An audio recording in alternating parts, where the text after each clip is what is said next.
Какво се случва при непожелана помощ? Даваш нещо от себе си без да е пожелано. Имаш очаквания.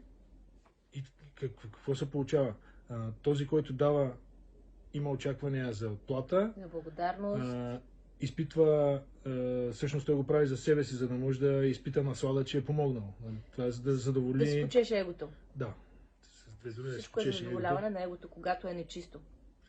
И има един психологически момент, в който този, на който е помогнато, натрупва в себе си много голяма отрицателна енергия в подсъзнанието и трупа злоба и чака момента, в който той да бъде от другата страна и да изсипе умножената отрицателна енергия. А защо се случва това? Защото човек има вътрешен порив, пак подсъзнателен в повечето случаи, понякога и съзнателен, да се справи сам, да израсне от тази ситуация. Когато на човек му е трудно и се справи с ситуацията, той израства. Когато някой му помогне, всъщност му спъва растежа.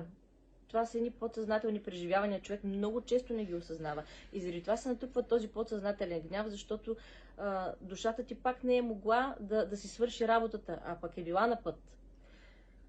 А пък другия пък, дето помага помощника големия, той си чеше егото и натрупва